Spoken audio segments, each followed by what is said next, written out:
மாண்புமிகு பேரவைத் தலைவர்களே, மாண்புமிகு முதலமைச்சர் அவர்களே, எதிர்க்கட்சி தலைவர்களே, மாண்புமிகு அமைச்சர் பெருமக்களே, சட்டமன்ற உறுப்பினர்களே, மாண்புமிகு தமிழக முதல்வர் முன்மொழிந்த அரசினர் தீர்மானத்தை மார்க்சிஸ்ட் கம்யூனிஸ்ட் கட்சி மனதார வரவேற்கிறது.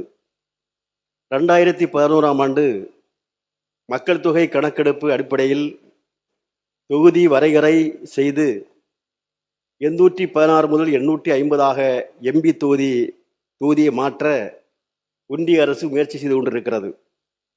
இந்திய நாட்டினுடைய அரசியலமைப்பு சட்டம், கூட்டாட்சி தத்துவம், மதசார்பின்மை கொள்கையை இதை சீர்குலைக்க முயற்சி செய்கிறது. மக்கள் தொகையை சிறப்பாக கட்டுப்படுத்திய தமிழ்நாட்டிற்கு இது ஒரு தண்டனையாக கொடுப்பதற்கு முயற்சி செய்து கொண்டிருக்கிறது. ஏற்கனவே 1976ஆம் ஆண்டு சட்ட திருத்தத்தின் போது தமிழ்நாட்டின் தொகுதிகள் 41 39 ஏற்கனவே குறைக்கப்பட்டது. அதுதான் வரலாறு. தற்போது இது நிறைவேற்றப்பட்டால் மேலும் பாதிப்பு அதிகமாக இருக்கும். மாநிலங்களோடு ஆலோசிக்கப்படாமல் எல்லையை நிர்ணயம் செய்யக்கூடாது என்று நாம் கேட்டுக்கொள்கிறோம். ஒன்றிய அரசினுடைய நோக்கமாக இஸ்லாமியர்கள், குறிப்பாக சிறுபான்மை மக்கள் வாழ்கின்ற இடத்தில் வெற்றி பெற முடியும் என்ற நிலையிலேயே அவர்கள் வெற்றி பெற முடியும் என்ற நிலையில் வெற்றி பெற முடியாத அளவில் அந்த எல்லையை பிரிப்பது, அதே மாதிரி தலித்துகள் வாழ்கின்ற அவர்கள் வெற்றி பெற முடியும் என்ற அந்த தொகுதிகளுடைய எல்லையை பிரிப்பது, எங்கும் வெற்றி பெற முடியாத நிலையை உருவாக்குவது என்ற நிலையிலே ஒன்றிய அரசு அப்படிப்பட்ட சூழ்ச்சிகளை நிச்சயமாக செய்யும். எந்த மாநில உரிமையும் பாதிப்பதை மார்க்சிஸ்ட் கம்யூனிஸ்ட் கட்சி ஒருபோதும் அனுமதிக்காது. தற்போது இருக்கின்ற எண்ணிக்கையிலேயே மாற்ற வரக்கூடாது என்று நாம் கருதுகின்றோம்.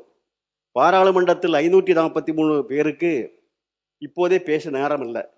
அது 850 உயர்கின்ற நேரத்தில் எவ்வளவு நேரம் பேச முடியும் என்பதுதான் அது கேள்விக்குறியாக இருந்து கொண்டிருக்கிறது. எனவே அனைத்து கட்சிகளுடன் ஒன்றிய அரசு பேசணும், மாநிலங்களோடு பேசணும். அதற்கு பிறகுதான் இப்படிப்பட்ட ஒரு நிலைப்பாடை எடுக்க வேண்டும் என்று மார்க்சிஸ்ட் கம்யூனிஸ்ட் கட்சி கேட்டுக்கொள்கிறது. பிஜேபிக்கு செல்வாக்குள்ள வட மாநிலங்களில் தொகுதிகளை அதிகரிப்பது பிஜேபியுடைய நோக்கமாக இன்றைக்கு இருந்து கொண்டிருக்கிறது. மக்கள் தொகை கட்டுப்படுத்தப்பட்ட தென் மாநிலங்களில், குறிப்பாக தமிழகத்திற்கு தொகுதிகளை குறைப்பது என்பதுதான் நோக்கமாக இன்றைக்கு இருந்து கொண்டிருக்கிறது. அதே போன்று நம்முடைய மக்கள் தொகை கணக்கெடுக்காமல் இன்றைக்கு புதிய நாடாளுமன்ற கட்டிடமே கட்டப்பட்டது. புதிய நாடாளுமன்ற கட்டிடத்தை கட்டுகின்ற நேரத்தில் 888 இருக்கைகள் கொண்ட நாடாளுமன்ற கட்டிடமாக கட்டப்பட்டது என்று சொன்னால், அன்றைக்கு ஏதோ நோக்கத்தோடு தான் இது கட்டப்பட்டதாக நாம் கருதுகின்றோம். எனவே இன்றைக்கு 543 எண்ணிக்கை என்பது அதுவே போதும். தமிழகத்தை போன்ற தென் மாநிலங்களை வஞ்சிக்கக்கூடாது என்று நாம் கேட்டுக்கொள்கின்றோம். மக்கள் தொகை கணக்கெடுப்பிற்கும் அதே போன்று மகளிர் இடஒதுக்கீட்டிற்கும் எந்த விதமான சம்பந்தமும் இல்லை. எனவே மாண்புமிகு முதல்வர்கள் முன்மொழிந்தது போன்று 2029ஆம் ஆண்டு நாடாளுமன்ற தேர்தல் வருகின்ற நேரத்தில் 543 எண்ணிக்கையிலே மகளிருக்கும் 33% இடஒதுக்கீடு என்பதையும் கருத்தில் கொண்டு அந்த தேர்தலை நடத்த வேண்டும் என்று கேட்டு, இந்த மாண்புமிகு முதலமைச்சர்கள் இங்கே முன்மொழிந்திருக்கக்கூடிய அரசினர் தீர்மானத்தை மார்க்சிஸ்ட் கம்யூனிஸ்ட் கட்சி மனதார வரவேற்கிறோம். நன்றி, வணக்கம். மாண்புமிகு உறுப்பினர் திரு டி. ராமச்சந்திரன் அவர்கள்.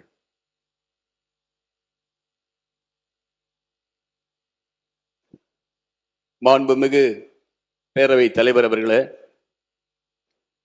தொகுதி மறுசீரமைப்பு என்ற பெயரால் தமிழ்நாடு உள்ளிட்ட தென் மாநிலங்களுடைய மக்களவை பிரதிநிதித்துவத்தை குறைக்கும் வகையில் ஒன்றிய அரசு கொண்டு வரவுள்ள தொகுதி மறுசீரமைப்பு சட்ட மசோதாவை எதிர்த்து நம்முடைய மாண்புமிகு முதலமைச்சர் தலைமையில் கடந்த 8ஆம் தேதி அனைத்து நாடாளுமன்ற உறுப்பினர்கள் கொண்ட கூட்டத்தை கூட்டி தமிழ்நாட்டுடைய மக்களை பிரதிநிதித்துவத்தையும் அதே போல மகளிருக்கான 33% இடஒதுக்கீட்டை உறுதிப்படுத்தும் வகையில் மாண்புமிகு முதலமைச்சர் அவர்கள் கொண்டு வந்திருக்கின்ற இந்த அரசியல் தீர்மானத்தை இந்திய கம்யூனிஸ்ட் கட்சியின் சார்பாக வரவேற்கிறேன், ஆதரிக்கிறேன்.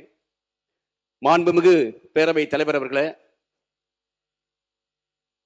ஜனநாயக நாட்டில் அனைவருக்கும் சமம் என்று சொல்லுகின்ற ஜனநாயக நாட்டில் நாடாளுமன்றத்திலேயே அந்த ஜனநாயகம் மறுக்கப்படுவது கூட்டாட்சி தத்துவத்துக்கு விடப்படுகின்ற மாபெரும் சவால். நாடாளுமன்றத்தில் மாநிலங்களிடையே ஏற்றத்தாழ்வுகள் கூடாது, சமநிலை இருக்க வேண்டும். இன்றைக்கு ஒன்றிய அரசு கொண்டு வர இருக்கின்ற இந்த தொகுதி சீரமைப்பு என்பது குறிப்பாக மக்கள் தொகை அடிப்படையில் கொண்டு வரப்பட இருக்கிறது. அதாவது குடும்ப கட்டுப்பாட்டை, மக்கள் தொகை கட்டுப்பாட்டை கராராக நிறைவேற்றி இருக்கின்ற தமிழ்நாடு உள்ளிட்ட தென் மாநிலங்களுக்கு இது பாதகமாக அமைந்துவிடும். குறிப்பாக மக்கள் தொகை கட்டுப்படுத்தாத உத்தரப்பிரதேசம், பீகார், மகாராஷ்டிரா போன்ற மாநிலங்களுக்கு இது சாதகமாக அமைந்துவிடும். இன்றைக்கு நாடாளுமன்ற உறுப்பினர்களுக்கு ஏற்பதான் நாடாளுமன்றத்தில் இருக்கைகள் அமைக்கப்பட வேண்டும். ஆனால் நாடாளுமன்றத்தில் 850 இருக்கைகள் அமைத்துவிட்டு அதற்கு ஏற்ப இன்றைக்கு ஒன்றிய அரசு தொகுதி மறுசீரமைப்பு என்ற பெயராலே இன்றைக்கு அந்த மசோதாவை கொண்டு வர இருக்கிறது. குறிப்பாக அந்த மசோதா நிறைவேற்றப்பட்டால், அதாவது தமிழ்நாடு உள்ளிட்ட தென் மாநிலங்களுடைய மாநிலங்களுக்கான உரிமைக்கான குரல் வலை என்பது நசுக்கப்படும். அதோடு மட்டுமில்லாமல் உலகத்தில் எந்த நாட்டிலும் இந்த நடைமுறை என்பது இல்லை. அதே போல ஹிட்லர், முசோலினி போன்ற சர்வாதிகாரிகள் இவ்வாறு அதிகாரத்தை குவித்து வைத்துக் கொண்டிருந்தார்கள். அத்தகைய சர்வதிகார போக்கை இன்றைக்கு ஒன்றிய அரசு முன்னெடுத்திருக்கிறது. இது ஜனநாயகத்துக்கு பேர் ஆபத்து. இந்த ஜனநாயகத்தை பாதுகாக்கப்பட வேண்டியது அனைத்து அரசியல் கட்சியுடைய கடமை. குறிப்பாக தமிழ்நாட்டு தென் மாநிலங்களுடைய அனைத்து அரசியல் கட்சிகளும் இதில் ஒன்றுபட்டு நிற்க வேண்டும். அதே போல தொடர்ந்து இன்றைக்கு தமிழ்நாடு அது நிதி பகிர்வாக இருந்தாலும் ஒன்றிய அரசு தொடர்ந்து வஞ்சித்துக் கொண்டு வருகிறது. குறிப்பாக தமிழ்நாடு கல்வி, மருத்துவம், தொழில் வளர்ச்சி, ஏற்றுமதி உள்ளிட்ட அனைத்து மனிதவள குறியீடுகளில் இன்றைக்கு இந்தியாவிலேயே முதன்மை மாநிலமாக இருக்கிறது.